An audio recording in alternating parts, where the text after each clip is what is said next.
संदीप घोष बड़े स्कैम का था मास्टरमाइंड, मेडिकल तक करता था घपला, टेंडर देकर कमीशन टला, इलीगल गतिविधियों में भी था शामिल, जिसके तहत संदीप घोष के खिलाफ कमेटी भी गठित की गई। कुछ नहीं हुआ, कोई कार्रवाई नहीं हुई और जिसने भी उसके खिलाफ आवाज उठानी चाहिए उसको नौकरी से टाटा बाय बाय कह दिया गया।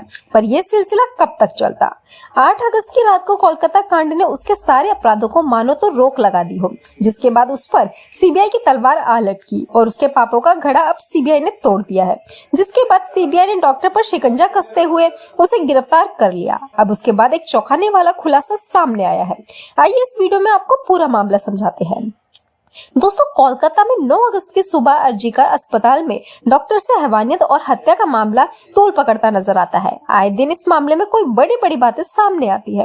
केस की जांच पहले से ही सीबीआई कर रही है। अर्जीकर के पूर्व प्रिंसिपल संदीप घोष इस समय सीबीआई की गिरफ्त में है, तो इसी बीच संदीप घोष द्वारा लिखी गई एक चिट्ठी में इस पूरे केस को मोड़ दिया है। इस चिट्ठी के सामने आते ही संदीप घोष सीबीआई के शिकंजे पर आ चुके हैं। दरअसल कोलकाता केस में भी संदीप घोष पर आरोप कई लोग ऐसे कह गए हैं कि उन्होंने सबूतों को मिटाने की कोशिश की। सीबीआई इस एंगल की भी जांच कर रही है। असल में घोष की एक चिट्ठी सामने आई जिसमें उन्होंने अर्जीकर के मरम्मत का काम करवाने के लिए कहा।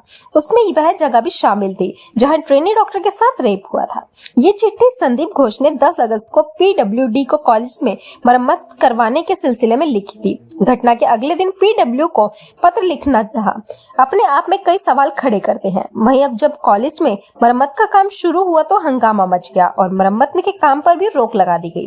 तब तक मरम्मत के काम में घटना वाली जगह भी शामिल थी जहां काफी सबूत मिलने की उम्मीद थी। ऐसे में जब सीबीआई संदीप घोष इस चिट्ठी को लेकर सवाल जवाब कर रही है तो सीबीआई के साथ साथ अब इस केस में ईडी की एंट्री भी हो गई है। अर्जीकर के पूर्व प्रिंसिपल संदीप घोष के ठिकानों पर ईडी ने छापेमारी की है। इनमें हावड़ा, सोनापुर और हुंगली भी शामिल है।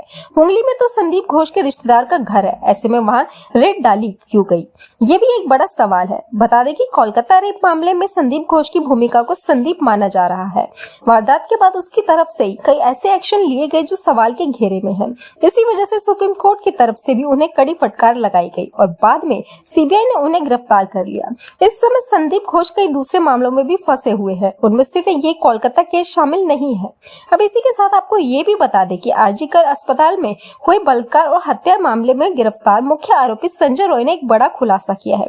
उसे साफ साफ कह दिया है कि वह हत्यारा नहीं है बल्कि उसे फंसाया गया है। संदीप ने कहा है कि मैं वह शब्द देखकर भाग गया था। ये सनसनीखेज खुलासा आरोपी संजय रॉय ने पॉलीग्राफ टेस्ट के दौरान किया। संजय रॉय का पॉलीग्राफ टेस्ट 25 अगस्त को दोपहर में हुआ था। इस दौरान 3 पॉलीग्राफ विशेषज्ञ मौजूद थे, तो वहीं उसने ये बड़ा खुलासा उस वक्त किया। उधर इस मामले की जांच लगातार आगे बढ़ रही है। सीबीआई को कुछ रिपोर्ट्स का इंतजार है। पीड़िता के पिता ने भी यह गंभीर आरोप लगाया है कि पुलिस ने उन्हें रिश्वत देने की कोशिश की और मामले को दबाने की कोशिश की थी। उन्होंने कहा कि कोलकाता पुलिस ने जल्दबाजी में शव का अंतिम संस्कार कराया, मामले को दबाने की कोशिश की। बहरहाल इस केस में और कुछ राज छुपे हुए हैं, वह तो वक्त ही बताएगा। फिलहाल इस वीडियो में इतना ही।